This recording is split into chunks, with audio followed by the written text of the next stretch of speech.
నమస్తే, welcome to VBC on TV news. నేను ప్రసన్న. ముందుగా ఈనాటి ముఖ్యాంశాలు. రవాణా వ్యవస్థలో అంతర్జాతీయ ప్రమాణాలతో నూతన విధానం. రవాణా మంత్రుల సమావేశంలో కేంద్ర మంత్రి నితిన్ గడ్కరీ వెల్లడి. స్వర్ణాంధ్ర 2047 దిశగా పురోగమిస్తున్నామన్న ఐటీ మంత్రి. ఏపీ డిజిటల్ టెక్నాలజీ సదస్సులో నారా లోకేష్ వెల్లడి. క్రీడలతో మానసిక శారీరక ఆరోగ్యం చేకూరుతుంది. సంక్రాంతి క్రీడోత్సవాల ప్రారంభంలో మంత్రి సుభాష్ వ్యాఖ్య.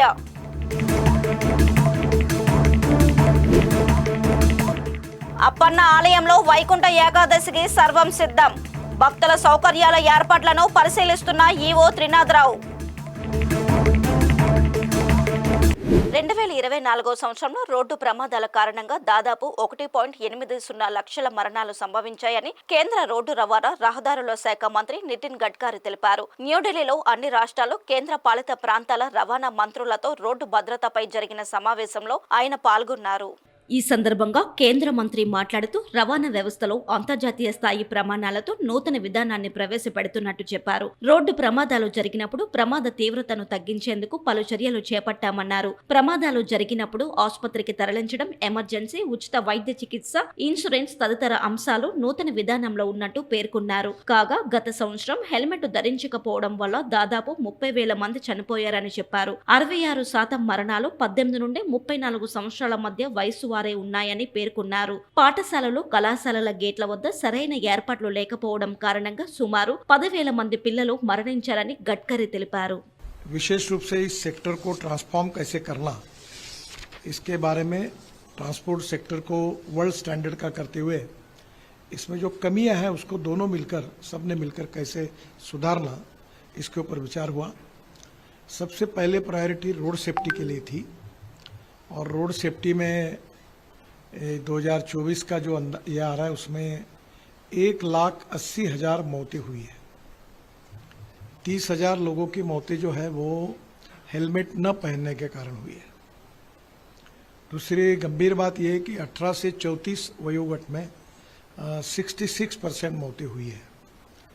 हमारी स्कूल और कॉलेज के सामने एग्जिट एंट्री पॉइंट में है, उसकी ठीक व्यवस्था न होने के कारण 10,000 बच्चों की मौतें हुई है. हमारी स्कूल के लिए जो ऑटो रिक्शा है और जो मिनी बस है उसके बारे में भी हमने नियम बनाए ताकि इसके एक्सीडेंट में बड़े प्रमाण पर मौतें हुई है. तो पहली बात तो रोड सेफ्टी, इस विषय पर काफ़ी डिटेल में चर्चा हुई और ब्लैक स्पॉट्स को आइडेंटिफाई करना, रोड इंजीनियरिंग, ऑटोमोबाइल इंजीनियरिंग में हमने सुधार किए हैं और ड्राइवर्स के बारे में लेन डिसिप्लिन है.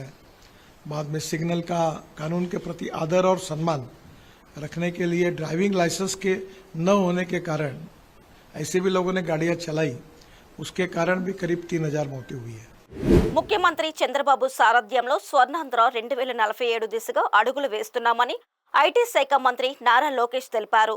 విశాఖ VMRDAలో జరిగిన ఏపీ డిజిటల్ టెక్నాలజీ సదస్సుకు మంత్రి ముఖ్య అతిథిగా హాజరయ్యారు.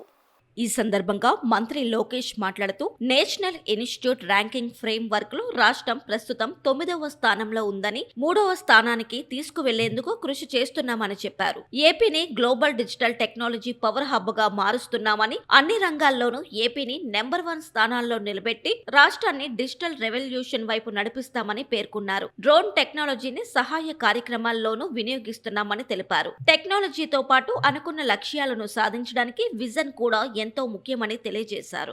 భవిష్య అవసరాలకు తగినట్టుగా పారిశ్రామిక రంగంలో వస్తున్న మార్పులను అందిపుచ్చుకుంటూ సాంకేతికతను జోడించాల్సిన అవసరం ఎంతైనా ఉందన్నారు. అలాగే పారిశ్రామిక అవసరాలకు తగ్గట్లుగా అకాడమిక్ కరిక్యులంలోనూ మార్పులు చేయాలన్నారు.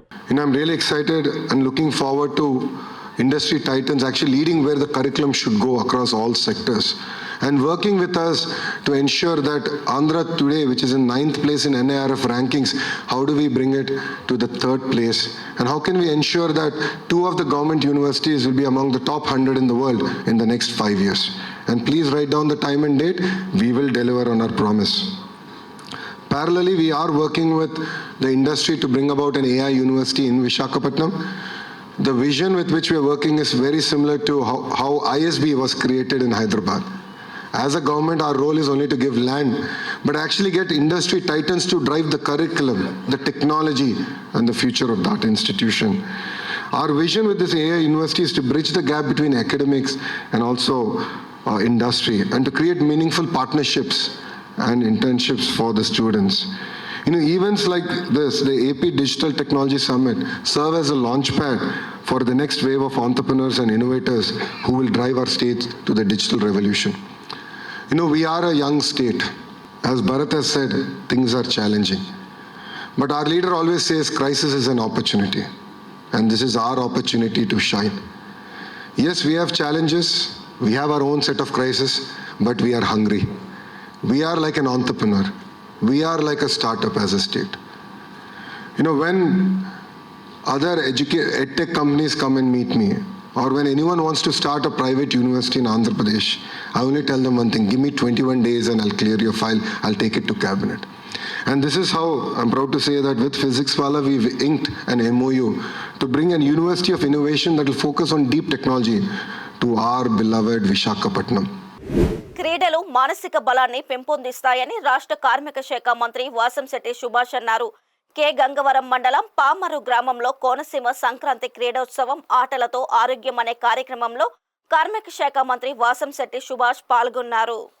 ఈ సందర్భంగా సుభాష్ మాట్లాడుతూ క్రీడలు మానసిక బలానికి, శారీరక దృఢత్వానికి దోహదపడతాయని అన్నారు. క్రీడలు మన జీవితంలో వినోదం మాత్రమే కాదు, నిబద్ధత, జట్టుగా పనిచేయడం, మానసిక స్థైర్యం వంటి విలువల్ని నేర్పించే సాధనాలు అని చెప్పారు. ప్రతి ఆట గెలుపు కంటే ప్రయత్నానికి ఎక్కువ విలువ చూపిస్తుంది అన్నారు. ఈ కార్యక్రమంలో MPP Pampana Nagamani, MEO Nagaraju, BJP నాయకులు, జనసేన నాయకులు, టీడీపీ నాయకులు, కార్యకర్తలు పాల్గొన్నారు.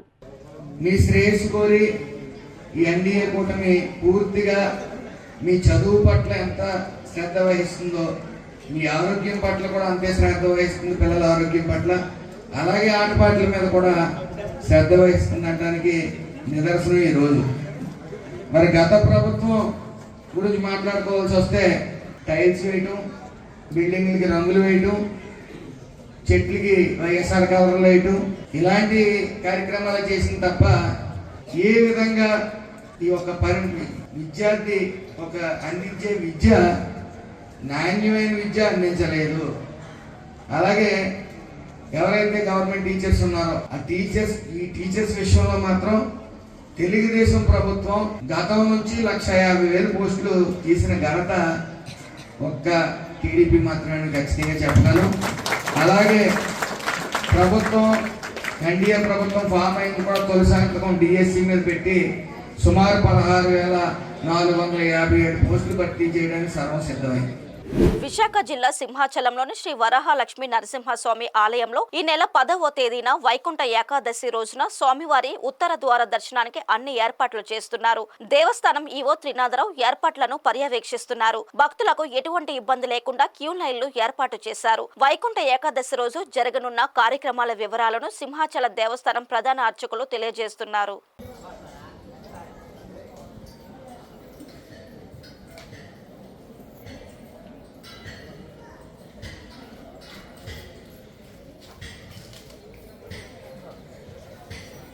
సుందరాయ శుభాంగాయ మంగళాయ మహోజసే సింహశైల నివాసాయ శ్రీ నృసింహాయ మంగళం. శ్రీ శ్రీ శ్రీ వరాహలక్ష్మీ నృసింహస్వామి వారి సన్నిధానంలో పుష్యశుద్ధ ఏకాదశి శుక్రవారం కృత్తికా నక్షత్రం జనవరి 10వ తారీఖు. ఇవాళ వైకుంఠ ఏకాదశి.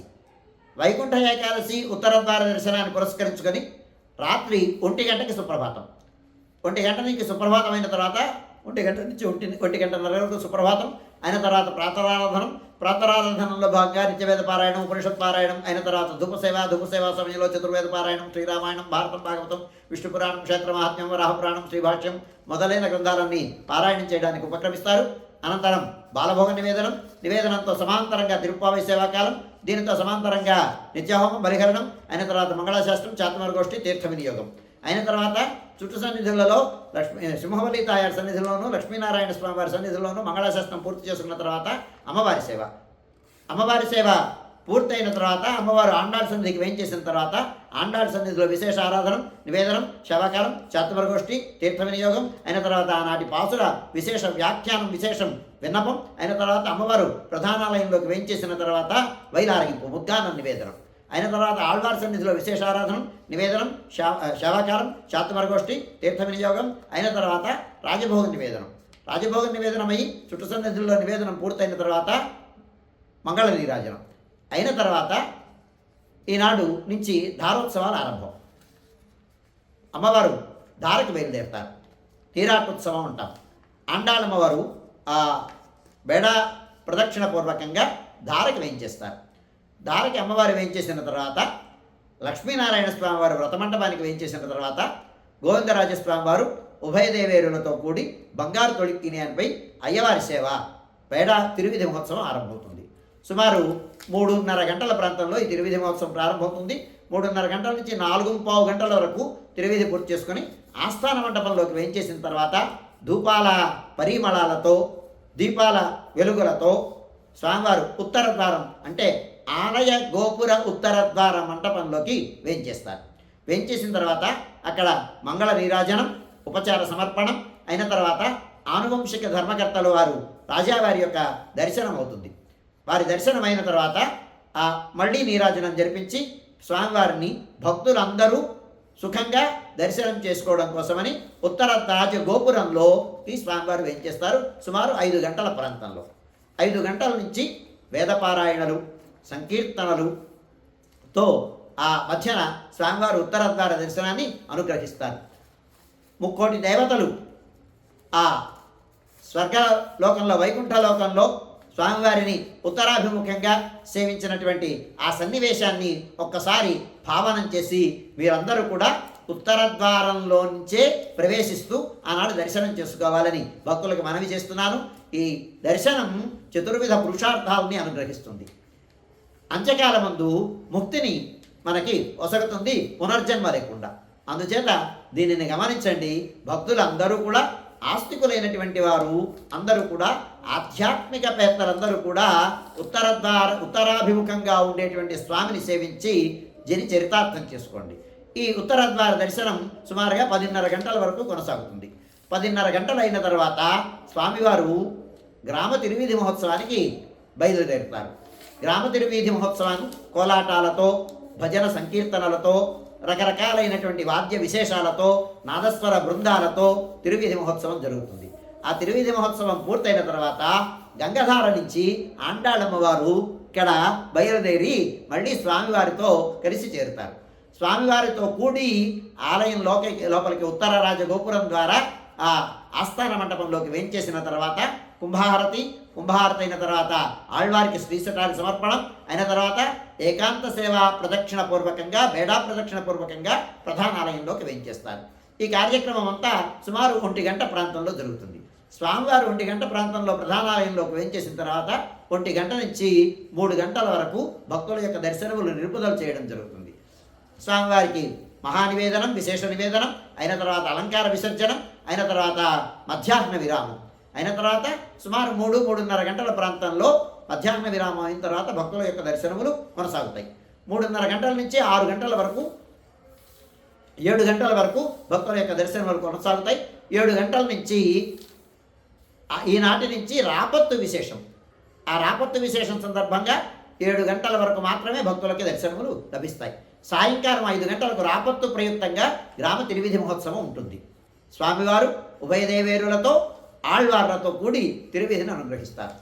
స్వామివారి లోపలికి వేయించేసిన తర్వాత ఆ ఏకాంత కుంభారతి, శ్రీశైలానికి సమర్పణం, ఏకాంత సేవా ప్రదక్షిణ పూర్వకంగా ఆస్థానంలోకి వేయించేస్తారు. 7 గంటలకు భక్తుల యొక్క దర్శనం నిలుపుదల చేసి విశేష ఆరాధన, రాత్రి ఆరాధన జరిపించి ధూపాంతం అయిన తర్వాత ఆస్థాన మండపంలో విశేష ఆరాధనం, శంగోళం విన్నపం ఉంటుంది. శంగోళం విన్నపం అంటే ఈనాటి నుంచి వేదములు, చతుర్వేదములు, ఇతిహాసములు, పురాణములు, దివ్య ప్రబంధ సేవాకాలం ఆవృత్తి చేస్తారనమాట. పూర్తి చేస్తారు 10 రోజుల్లో. ఏనాటి పారాయణం యొక్క తరువాయి స్వామివారి సన్నిధిలో దర్బారు సేవగా విన్నపం చేయడం జరుగుతుంది. వేదములు, ఇతిహాసములు, పురాణములు, స్తోత్రములు మొత్తం అన్ని ఇవి అయిన తర్వాత నివేదనం, తిరువావిడి సేవాకాలం అయిన తర్వాత చుట్టు సన్నిధుల్లో నివేదనం పూర్తి చేసుకున్న తర్వాత మంగళాశాసనం జరుగుతుంది. మంగళాశాసనం అయిన తర్వాత శాత్వర గోష్ఠి అయిన తర్వాత తీర్థ వినియోగం, ప్రసాద వినియోగం అయిన తర్వాత స్వామివారు ప్రధానాలయంలోకి వేయించేసిన తర్వాత ఏకాంత సేవ అయిన తర్వాత కవాటవందనంతో ఈనాటి కార్యక్రమం సుసంపన్నమవుతుంది.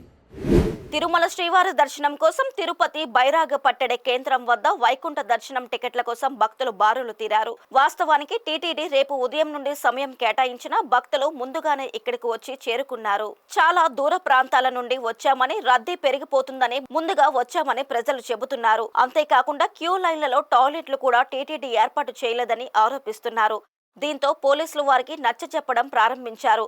ఇదిలా ఉండగా ఇతర ప్రాంతాల నుండి భారీగా భక్తులు తరలి రావడంతో స్థానికుల్లో ఆందోళన నెలకొంది.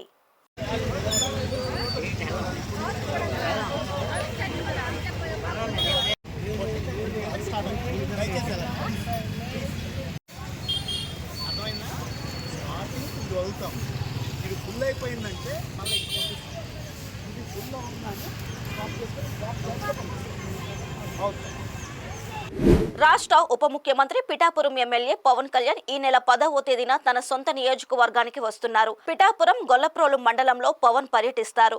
ఈ నేపథ్యంలో కాకినాడ పార్లమెంటు సభ్యులు తంగేళ్ల ఉదయ్ శ్రీనివాస్ పవన్ కళ్యాణ్ పాల్గొనే సభ ఏర్పాట్లను పరిశీలించి అధికారులకు సూచనలు చేశారు. ఈ కార్యక్రమంలో ఆయన వెంట పార్టీ నాయకులు, కార్యకర్తలు పాల్గొన్నారు. నమస్కారం. 10వ తారీఖున ఉప ముఖ్యమంత్రి గారు పిఠాపురం రానున్నారు. ముఖ్య విషయం ఏంటంటే వచ్చే దారిలో ఆ ఏడీబీ రోడ్ని కూడా పరిశీలించడం జరుగుతుంది. ప్రమాదం జరిగిన ప్లేస్ కూడా వెళ్ళి అక్కడ పరిశీలించి, అలాగే దానికోసం కూడా ఆల్రెడీ నిన్న ఆదేశాల మేరకు డిప్యూటీ సీఎం గారు ఆదేశాల మేరకు ఎస్పీ గారిని కలవటం, ఇంటర్సెప్టర్స్ని పెంచడం, డార్క్ స్పాట్స్లో లైట్స్ని పెంచడం, అలాగే రేడియం డైవర్షన్స్ని ఇవ్వటం. ఎందుకంటే పండగకి వందలాది మంది, వేలాది మంది కాకినాడ జిల్లాకి వస్తారు. 5 నియోజకవర్గాలు ఆ రహదారిని వాడే అవకాశం, అందులోంచే రావాల్సిన అవసరం ఉంది. సో దాన్ని ఎంత భద్రతగా వాళ్ళని ఈ పండుగ చేసుకోవాలనే ఉద్దేశంతో ఎస్పీ గారిని కలవటం, అలాగే డిఎస్పీ గారికి ఆయన ఇమీడియట్లీ స్పందించి ఇంటర్సెప్టర్స్ని పెంచడం, డార్క్ స్పాట్స్లో లైట్లను పెంచడం అండ్ రేడియం డైవర్షన్ పెంచడం కూడా జరిగింది. అదే మన ఉప ముఖ్యమంత్రి గారు దాన్ని కూడా పరిశీలించి, అలాగే పండగకి ఇక్కడ పండగ అంటే సంక్రాంతి పండుగల్లో ఇక్కడ సంబరాల్లో ఇక్కడ పాల్గొనడానికి వస్తున్నారు. అలాగే మన కల్చర్ని భావితరాలు మర్చిపోకుండా ఆ సంక్రాంతి రోజు ఇంతకు ముందు ఎలాగ సెలబ్రేట్ చేసుకున్నారో అదే విధంగా ఇప్పుడు సెలబ్రేట్ చేసుకుంటాకి పిఠాపురంలో ఆ కార్యక్రమాన్ని ప్రారంభించి ఆయన కూడా ఉండేలాగా వస్తున్నారు. ఉండి ఆ ప్రోగ్రామ్ని ప్రారంభించి దాన్ని చూసుకునేలాగా. సో దానికి కావాల్సిన ఏర్పాట్లు ఆల్రెడీ నిన్న కలెక్టర్ గారు, అలాగే మన పిఠాపురం టీం, ఇక్కడ టౌన్ టీమ్ అండ్ నియోజకవర్గ టీము నాయకులు అందరూ కూడా ఇక్కడికి రావడం జరిగింది. ఈరోజు ప్రత్యేకంగా నిన్నటితో పాటు ఈరోజు కూడా మన కూడా చైర్మన్, అలాగే జిల్లా అధ్యక్షులు తుమ్మల బాబు గారు కూడా వచ్చారు.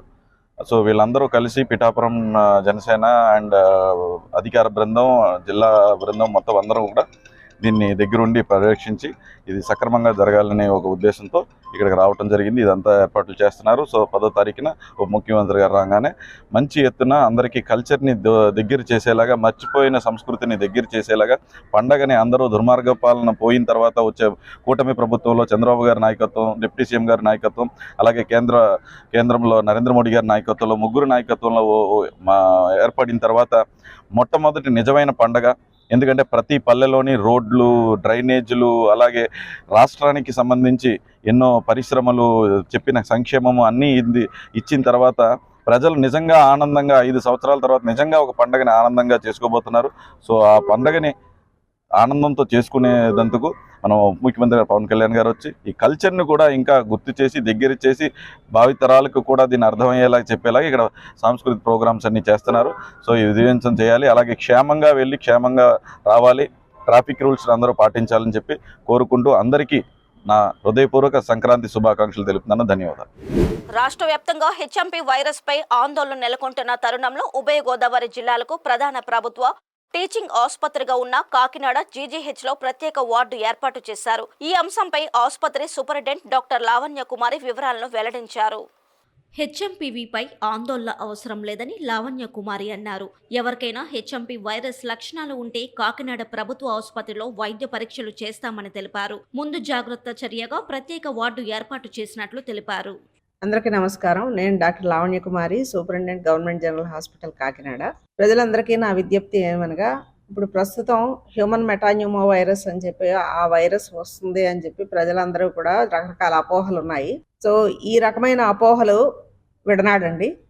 ఎందుకంటే హ్యూమన్ మెటాన్యూమో వైరస్ అన్నది యూజువల్గా సాధారణంగా చిన్నపిల్లల్లోనూ వృద్ధుల్లోనూ మరియు ఇమ్యూనిటీ తక్కువగా ఉన్న వారిని ఎక్కువ అటాక్ చేసే ప్రమాదం ఉంది. ఇది మనకి జలుబు, దగ్గు, లేదు గొంతులో గురగుర అంటే సోర్ థ్రోట్ అంటాం కదా, ఆ సోర్ థ్రోట్ ఇట్లా రావడానికి, లేదు అంటే జ్వరంగా రావడానికి కానీ అవకాశం ఉంటుంది. సో మీకు ఈ సిమ్టమ్స్ ఉన్నాయని తెలిసినప్పుడు మీరు ఐసోలేషన్లో అంటే ఎవరిని కలవకుండా, గుంపుల్లో తిరగకుండా వేరుగా ఉండడానికి ప్రయత్నించి మీకు కన్ఫర్మేషన్ కావాలి అంటే కనుక మనకు టెస్ట్లు అవైలబుల్గా ఉంటాయి, టెస్ట్లు చేయించుకోవచ్చు. లేదు దీనికి వైద్యం కూడా చాలా సిమ్టమాటిక్ వైద్యమే ప్రస్తుతం ఉంది. పారాసిటమాల్ ట్యాబ్లెట్లు కానీ, లేదు అంటే కాఫ్ సిరప్, అది మీరు ఓవర్ ద కౌంటర్ కొనుక్కొని వాడొద్దండి దయచేసి. ప్రజలందరూ కూడా ఇట్లాంటి సిమ్టమ్స్ వచ్చినప్పుడు మీరు ఐసోలేషన్లో ఉండి డాక్టర్ని సంప్రదించి డాక్టర్ గారి సలహా ప్రకారం మాత్రమే మందులు వాడండి. తర్వాత ఇవి రాకుండా తీసుకోవాల్సిన జాగ్రత్తలు ఏంటి అంటే, మనం ఇప్పుడు పండగ సీజన్ అందరికీ కూడా, సో మన ఇంటికి చుట్టాలు అందరూ వస్తుంటారు కాబట్టి మనకు వేరే పనులు ఉంటాయి కాబట్టి గుంపులుగా తిరగద్దు. ఒకవేళ తిరగాల్సి ఉంటే తప్పనిసరిగా మాస్క్ను ధరించండి. ఎక్కడ పడితే అక్కడ ఉమ్మి వేయకండి. తర్వాత తుమ్ము, దగ్గు వచ్చినప్పుడు మోచేతిని అడ్డం పెట్టుకొని చేయండి. కరచాలనం చేయడం కానీ, షేక్ హ్యాండ్లు ఇవ్వడం ఇట్లాంటి పనులు మానేసేయండి. సో ఇవన్నీ చేసినప్పుడు ఏంటి అంటే మనం వ్యాప్తిని అరకట్టగలుగుతాం. సో దీనిలో ఎప్పుడు కూడా ఆందోళన చెందవలసిన అవసరం ఏమీ లేదు. ఇది వచ్చినా కూడా తీవ్రతరంగా ఉండడానికి మనం జాగ్రత్తలన్నీ పాటిస్తే కనుక తీవ్రతరం అవ్వడానికి ఛాన్సెస్ చాలా తక్కువ. మనకి ఆసుపత్రిలో కూడా మందులన్నీ కూడా మనం పెట్టున్నాము. 20 బెడ్స్తో ఒక వార్డు ఆల్రెడీ క్రియేట్ చేసి ఉంచాం.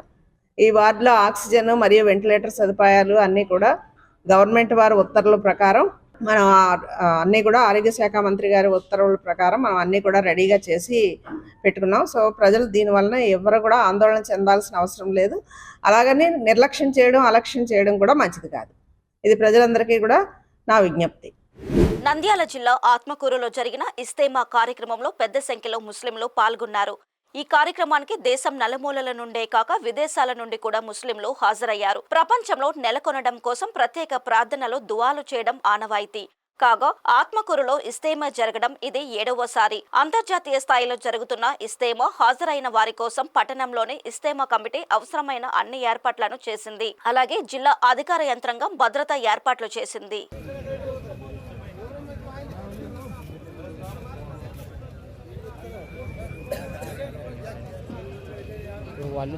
యంగ్ ఇండియాకే బోల్ పోటీల కార్యక్రమాన్ని యువత సద్వినియోగం చేసుకోవాలని యూత్ కాంగ్రెస్ జాతీయ కార్యదర్శి మమతా నాగిరెడ్డి కోరారు. విశాఖ కాంగ్రెస్ పార్టీ కార్యాలయంలో నిర్వహించిన మీడియా సమావేశంలో ఆమె పాల్గొన్నారు.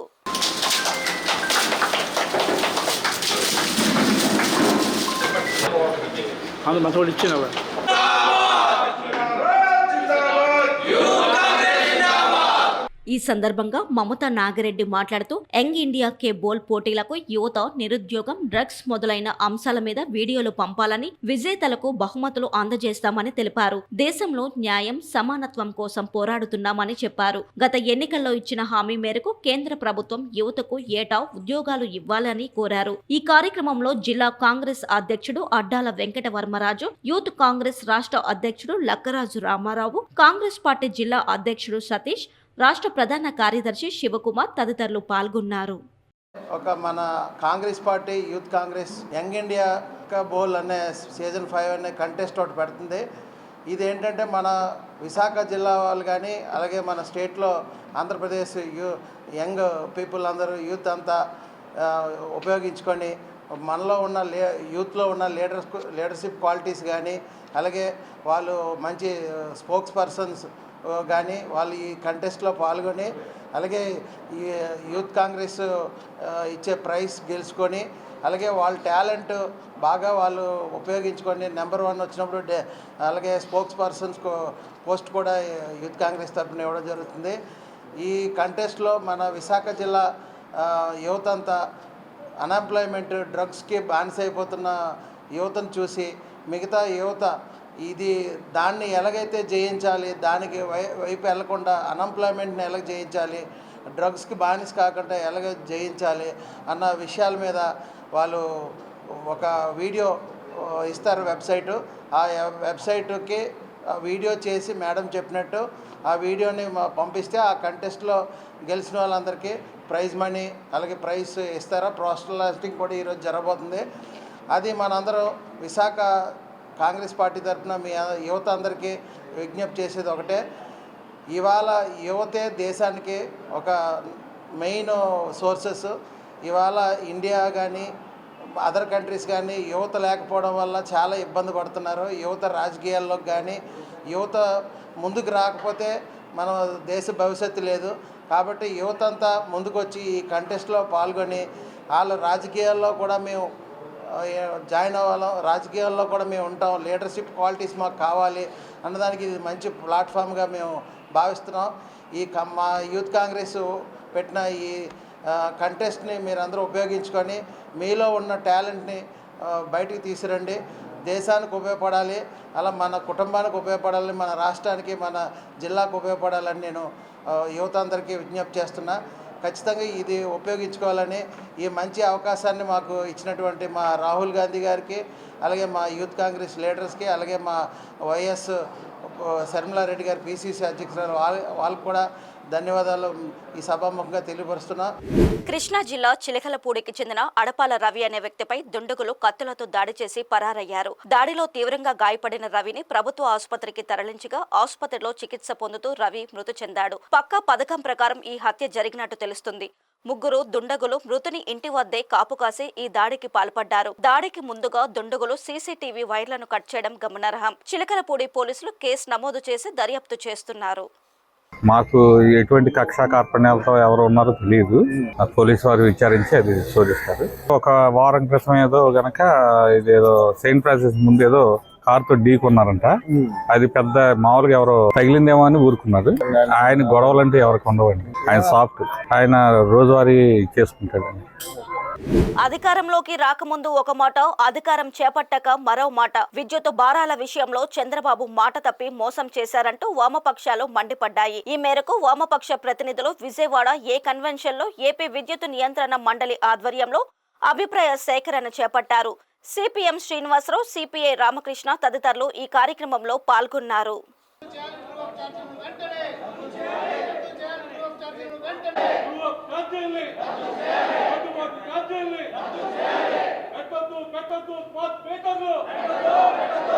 ఈ సందర్భంగా పలువురు వామపక్ష నేతలు మాట్లాడుతూ గత ప్రభుత్వంలో జగన్ అడ్డగోలుగా చేసుకున్న ఒప్పందాలను చంద్రబాబు ఎందుకు రద్దు చేయడం లేదని ప్రశ్నించారు. విద్యుత్ ఛార్జీల భారాలను ప్రజలపై మోపకుండా చూడాలని డిమాండ్ చేశారు. స్మార్ట్ మీటర్లు వెనక్కు పంపాలని, అదానితో జరిగిన ఒప్పందాలను రద్దు చేసుకుని అవసరమైతే ప్రజలపై భారాలు పడకుండా మోడీతో చర్చించాలని సూచించారు. సిపిఎం నేత శ్రీనివాసరావు మాట్లాడుతూ విద్యుత్ ఛార్జీల పెంపు లేదంటూనే ప్రజలపై భారాలు మోపుతున్నారన్నారు.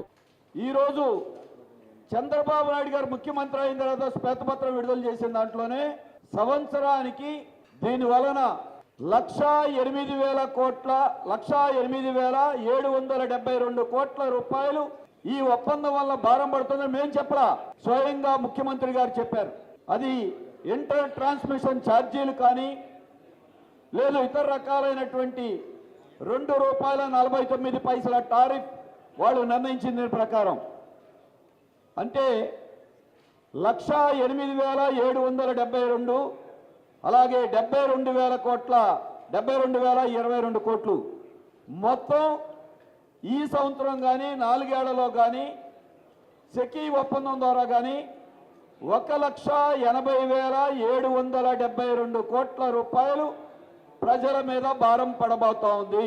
ఇప్పుడు పడింది. 2022-23 ఇప్పుడు మీ బిల్లులందరిలో చూడండి 4/2022 ఈ నెల మీ అందరి బిల్లులో వచ్చింది. దీనివల్ల 6,072 కోట్ల రూపాయల భారం ఈఆర్సీ చైర్మన్ గారి ద్వారా ఈఆర్సీ ద్వారా ఆదేశాలు వచ్చినాయి. తర్వాత 2023-24 ఎఫ్పిపిసిఏ 9,412 కోట్ల రూపాయలు. దీని ఏమంటారు? భారం కాదా? రాష్ట్రం అభివృద్ధి చెందాలంటే, ఉపాధి రావాలి అంటే విద్యుత్ ఛార్జీలు తక్కువగా ఉంటే పరిశ్రమలు వస్తాయి, వ్యాపారాలు జరుగుతాయి, ఉపాధి వస్తుంది, రాష్ట్రం అభివృద్ధి చెందుతుంది.